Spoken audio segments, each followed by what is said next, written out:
Eu queria falar sobre, depois da pandemia, como que está a evolução das viagens corporativas? Como que você tem percebido isso? Galopante. Graças a Deus, a gente percebeu que, claro, 2021 foi ainda tração, né? Até o primeiro semestre, assim, que ainda tinha aquele medo de segunda onda, de terceira onda, ainda se contavam as ondas, né? Agora nós já somos do serviço profissional. Minha mãe está com Covid. Oi, mãe. Vacinou, graças a Deus. Então tá tudo bem. A gente vai ter que aprender a conviver com isso, né? O que a gente percebeu, Klaus, assim, nuances, né? Quer dizer, nuances extremamente definidas e muito potentes. Primeiro foi 2021 de tração, realmente, na tentativa de voltar para a normalidade, o que veio acontecer em setembro de 21 em diante. O verão de 21 para 22 foi desafiador, porque teve, de verdade, um tropeção aí sanitário, né, um aumento de número de casos e etc. E, na sequência, isso estou falando em termos de volume de reservas, de viagens. Tá? E aí, na sequência, um 22 avassalador, muito bonito de ver, onde os hotéis não regrediram em relação às suas medidas de segurança sanitária, ou seja, todo mundo manteve distância entre as mesas, manteve a luvinha lá à disposição num buffet de café da manhã, manteve o álcool gel à disposição, eventualmente, dependendo do tamanho do hotel, um acrílicozinho no balcão para evitar o contato muito próximo do hóspede com o colaborador, aquele avisozinho de não lote o elevador, se tiver elevador, né? Enfim, essas situações vieram para ficar, não se modificaram. E, por fim, quando 2022 pegou velocidade, a gente não mais se assustou, se assombrou com essa curva para cima de volume, como a gente observou que aquilo que vinha sendo o combustível da atração das viagens, que era o segmento de agrobusiness e de farmacêuticas e de varejo, né? Porque o varejo não parou, a gente continuou tendo que comprar coisas, né? Não diminuir, mas ser companheiro de fatia, observamos os outros segmentos de viagem ascender e voltarem a ter um número considerável de viagens no mercado. Por que eu estou falando isso? Porque quanto mais equilibrado a quantidade de segmentos de mercado que visita a sua cidade, mais saudável é o seu mercado. Quase o papo que a gente estava tendo sobre o equilíbrio do nosso corpo. Sim, né? sim. Quanto mais diverso a sua alimentação, por exemplo, que a gente estava conversando aqui antes de começar, mais saudável você vai ser. Né? Então, é uma metáfora, eu faço um monte de metáfora, gente, desculpa, eu sou meio maluquinha mesmo. Mas é uma metáfora, mas que ajuda a ilustrar essa visão. Quer dizer, quando você tem um mercado que estava dominado por dois segmentos, mineração, agrobusiness e saúde, um pouquinho de varejo, 4 segmentos de mercado, todo mundo órfão, né? Todo mundo dependente de alguns viajantes. Sim. Quando você já começa a ver bancos voltando ao normal, tecnologias, né, que são os novos viajantes. Quem ia imaginar que o iFood ia ser um grande viajante no Brasil? E é um grande viajante. É uma empresa que visita quase todas as cidades do Brasil inteiro. Né? A Doutoralha, não sei quem aí já fez uma consulta com plataforma Doutoralha, né? Consulta online, grande viajante no Brasil hoje em dia. A Movile, né? Que é a família mãe do iFood, que tem Play Kids, umas plataformas de crianças, né? De brinquedo, de joguinho. Viaja pra caramba também. Tô dando alguns exemplos aqui, mas são infinitos, né? Queima diária, né? Que é aquele negócio da mamãe sarada lá que faz exercício em casa para as mulheres. Os homens também podem fazer, viu, gente? Fica a dica. Mas, enfim, também um grande viajante, enfim, são mineiros, né? E a gente vê dessa forma outros segmentos trazendo essa saúde para o segmento de negócio, trazendo essa saúde para o mundo dos viajantes de negócio 2022 e 2023. E 23 em específico, batendo recordes. Recorde, por exemplo, de viagem de negócio no mês de janeiro. Por exemplo, mercado de São Paulo, vamos falar mercado de São Paulo. Você pode revelar aqui o número de reservas que já aconteceram acumuladas até outubro de 2023? Cara, via B2B a gente já fez, eu vi o número ontem para vir falar com você. A gente já fez esse ano 420 mil reservas na cidade de São Paulo. Só São Paulo capital? Só São Paulo capital. Não estou falando de ABC, não estou falando de Osasco. Se for somar, é mais de 1 milhão. E você está falando de reservas, não de diárias, né? Reservas, exatamente. Você tem ideia do número de 2019, pré-pandemia? Tenho. A gente hoje coloca aproximadamente 30% acima de 2019 em 2023. Então faz a conta aí, gente. 420, de humanas. 420 mil reservas. Quanto é mais ou menos o loss desses viajantes, o length of stay? 3. Então a gente está falando de mais de 1 milhão de reservas. Isso, que é outra coisa interessante. De noites. Outra coisa interessante. Pré-pandemia, a média era 2,2. 2,2 noites. Porque a matemática, não sei o que é ponto 2, né, gente? Em termos de diárias. Mas, enfim, a matemática faz isso com a gente. E em 2023, a gente já está falando de 3,3. Eu só não falei 3,5 para você, para não ofender a matemática mesmo, porque é 3,3. Muito louco isso, porque é uma mudança que aconteceu nas viagens de negócio, fazendo com que as pessoas otimizem mais. E também eu acredito que é o resultado da vinda desses novos viajantes que, de alguma forma, precisam atuar regionalmente. Então, o que a gente vê? Cidades secundárias e terciárias. O que é secundário e terciário? Que não é capital, né? Então, estou falando de uma Campina Grande, estou falando de Campinas, estou falando de Pelotas, estou falando de Ponta Grossa, de Cascavel, de Chapecó, estou falando de Presidente Prudente, Ribeirão Preto, enfim, não vou viajar o Brasil inteiro aqui, mas tem um bocado, que são cidades que estão recebendo hoje. Quem são os caras novos, né, que estão chegando? Esse negócio de mercado livre de energia está movimentando pra caramba. Mercado Livre, né? É o nome, Mercado Livre, exato, que se compra energia de um jeito diferente, né? Direto da usina, você vai lá e compra crédito de energia para usar no teu negócio. O deságio, né? Isso. Energia. As companhias rodoviárias, construção civil mais focado para infraestrutura. O próprio agrobusiness acaba movimentando, claro. O varejo, mas de um jeito diferente, né? Vou lembrar da gente do Ceará de novo. Quem diria que as óticas Diniz ia ser uma grande potência, viajante, uma potência como ela é de franquia hoje em dia, né? Nasceu lá no Ceará, vive o Ceará, graças a Deus. E se espalha pelo Brasil inteiro como uma franquia extremamente potente, né? As óticas Carol, mesma coisa. Puxa, gente, assim, são inúmeros exemplos que me vêm aqui à mente para ilustrar esse comportamento de viagem, que é, por exemplo, ficar em Campinas, visitar a região, volta para dormir em Campinas. Amanhã segue de novo, roda as outras cidades, dorme em Campinas novamente. Eu estou usando Campinas como um exemplo, mas, na verdade, nem é.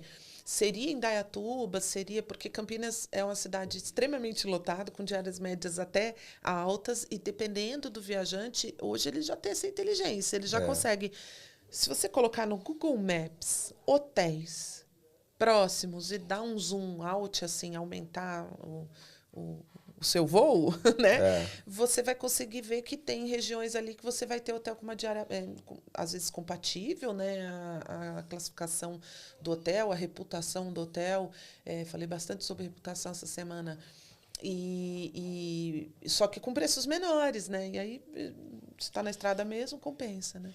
Eu fico imaginando o hoteleiro que está ouvindo a gente, e sempre eu penso naquele hoteleiro órfão, entre aspas. Raiz. O hoteleiro independente, que também é o nosso core, né? O nosso público-alvo. E eles devem estar ouvindo a gente se perguntando, mas quantos hotéis hoje populam a B2B? Você falou que hoje vocês têm saltado de 30 para 300 agências corporativas e números de hotéis. A gente hoje tem 4.500 hotéis ativos, são 6.000 e cacetada cadastros. mais ativos, que põem disponibilidade, que põem preço, que gostam da plataforma, que atuam com a plataforma, que se beneficiam do que a gente pode trazer, são 4.000 hotéis. E como é que funciona essa questão de integrações? Porque aí o hoteleiro lá, vamos supor, ele já tem um PMS, ele tem um motor, ele tem um gerenciador de canal, mas ele não quer trocar, por exemplo, o gerenciador de canal dele. Que pena, né? Porque agora a gente tem um gerenciador de Então, canal. Ele poderia fazer tudo num lugar só. Cuidar das OTAs que interessam, das maiores operadoras desse mercado corporativo que eu não gosto de dizer que a gente tem exclusividade, mas é onde a gente é especialista. Exclusividade já morreu faz tempo, né, gente? Não existe. Não existe. Principalmente para nós que tratamos de inclusão, falar de exclusividade é um treco totalmente fora, né? Fidelização é uma barreira de venda. Exatamente, exatamente. Mas, assim, para responder, você me perguntou quantos são? Desculpa, me perdi. Integração. Como que faz? A integração, tecnologicamente, vou usar outra metáfora. É bom que eu boto aí um preparador de metáforas. Toda integração sistêmica é uma ponte. É uma ponte em que eu venho com meus fios. Então, disponibilidade você vai por aqui, preço você vai por aqui, suas regras você vai por aqui, seu nome, suas fotos você vai por aqui. Beleza? Beleza. Então, normalmente, o que acontecia? Você avisava lá o Klaus. Klaus, vamos integrar? Vamos. Ele vem com a mãozinha dele, eu venho com a minha mãozinha. A B2B tem a mãozinha já pronta. A gente já fez a ponte até metade do rio. Todo PMS que queira se integrar conosco, constrói outro lado da ponte. De qualquer tamanho, ou seja, a gente não faz distinção de... desculpa, seu PMS tem só... O seu sistema foi desenvolvido só para um hotel, ou o seu PMS tem só 10 hotéis, obrigado, o senhor pode entrar na fila. Não é assim. A gente oferece, claro que a gente vai ter que ter um acordo de confidencialidade, porque os meus fiozinhos pendurados na ponte que eu fiz até a metade são realmente... Não é secretos, mas são importantes para nós, né? Então, aí o PMS vem do lado dele e constrói a outra metade da ponte. Então, hoje a gente tem a gente chama de B2B Integra, é um produto nosso mesmo, né? Porque é muito fácil. E aí a gente deixa essa ponte para o outro PMS. A documentação está toda disponibilizada. Toda disponível. O outro lado vai, acessa, lê muito e faz fácil. A integração. Muito fácil. Mas aí, nesse caso... Um exemplo. Tá. Engenho, que é um PMS que atende bastante hotel independente. Nós fizemos o primeiro... A gente se conhece há muito tempo. Trabalhamos em parceria em muitos hotéis. Nós fizemos o primeiro contato sobre integração em julho. Documentação foi assinada e o acordo foi realizado. O acordo para fazer, né? Porque não envolve nada financeiro entre nós e o PMS, tá? Foi combinado que a gente ia fazer em agosto. Na Equipotel, a gente já estava com a logomarca deles lá no stand e com o hotel piloto já rodando, disponível para trazer os hotéis que se interessarem. Mas vamos supor, o hotel ele já tem, como eu falei, ele já tem do lado dele lá, ele vai fazer a integração do PMS, beleza. Mas a distribuição dele é feita pelo channel. Ele não quer trocar de channel. E nesse caso, então, ele vai ter que fazer duas gestões no channel que ele já utiliza para fazer a distribuição dele antes de contratar vocês, e teria que ter o channel de vocês para fazer a distribuição nos outros canais que ele não está integrado, mas está integrado com o PMS. Nesse sentido, para ele não ter um risco de um overbooking, aí o recomendado seria o quê? Trabalhar com a Lotman para B2B? Isso. Nesse caso, que ele não quer abrir mão ainda... Gente, eu sou de vendas. Não tem como, né? Ainda. Não quer abrir mão ainda. Não que a gente não vai convencer, Atenção para o SMR. Ainda. O hoteleiro vai fazer o channel manager dele, a gestão, se for integrada ou não, e no nosso channel apenas o corporativo, digamos, e algumas operadoras, que é inevitável. Eu vou dar um exemplo, tá? Normalmente, o hoteleiro é guiado pelas operadoras para operá-las no mesmo ambiente em que opera as OTAs, porque ele precisaria deixar os preços pareados. Só que, eventualmente, você vai fazer um acordo, uma promoção, uma temporada de exclusividade para uma determinada operadora. Se você fizer em qualquer outro lugar, você vai estar pagando 3 vezes mais, no mínimo, por uma reserva de operador em qualquer outro canal do que o que você paga via B2B. Faz muito sentido fazer uma tarifa exclusiva, não estou falando do dia a dia, mas a exclusiva fazer na B2B. Você vai pagar muito mais barato. Sim. Já está dando um desconto, vem pagar mais barato por ela então, né? Sim. E não precisa estar plugado em qualquer outro channel, porque você não está falando de paridade nesse caso. Entendeu? Entendi. Então, como a B2B não tem, não é um sistema fechado, não é passível de um robô, porque enche o saco, né, cara? Toca o telefone do hotel, um canal dizendo, no outro lá tá mais barato que o meu. Por que você fez isso comigo? Nossa, é um calvário. A B2B não acontece isso.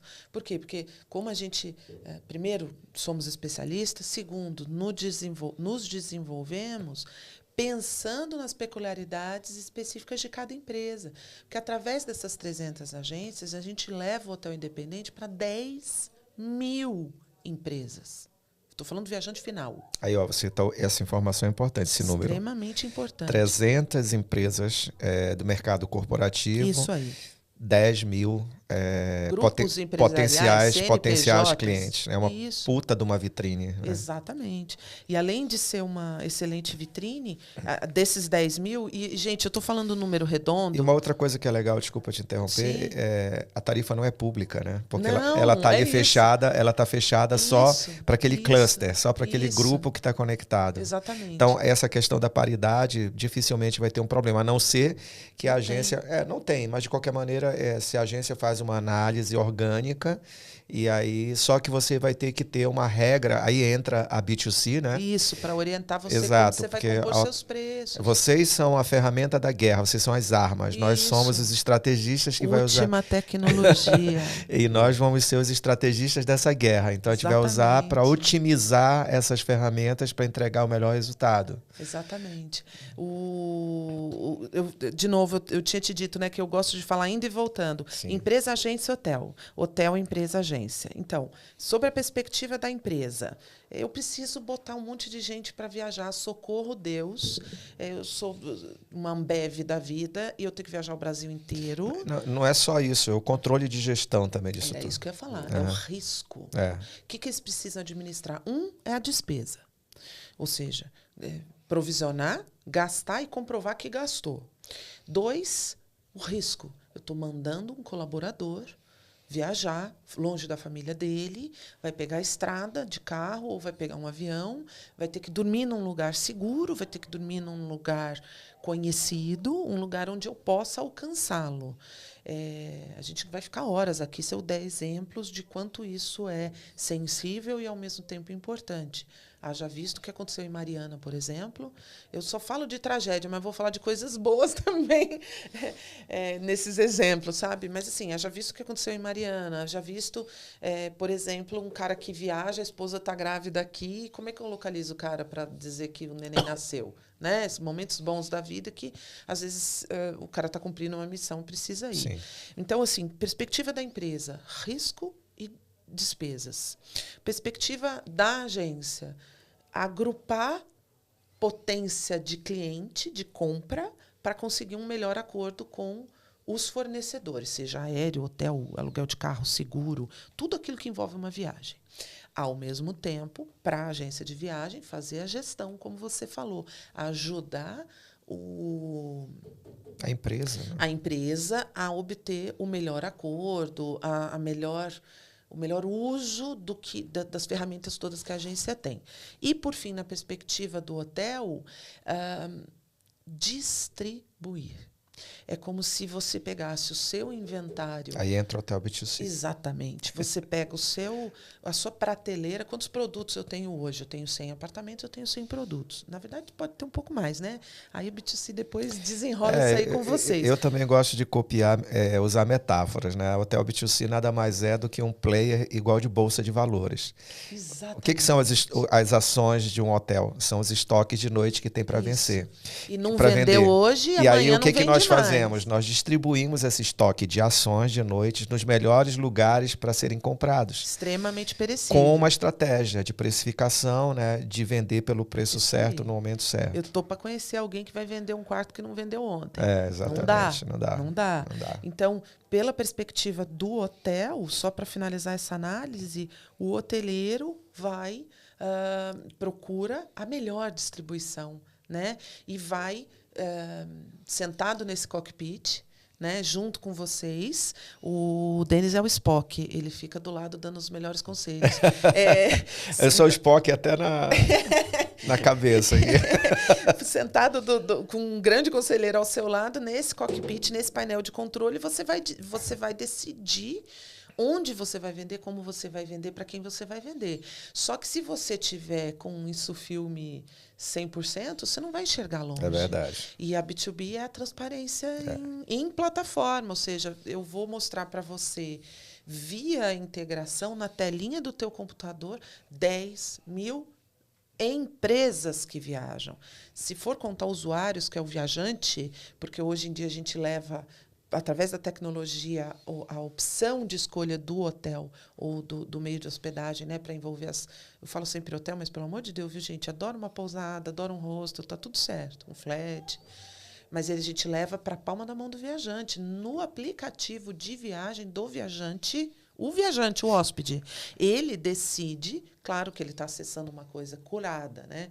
Uma oferta ali no aplicativo dele vem filtrada, vem completamente configurada pela gestão da empresa. Mas são 10 milhões de usuários que a gente tem na B2B. Eu vou fazer uma pergunta aqui no ponto de vista do hotel, né?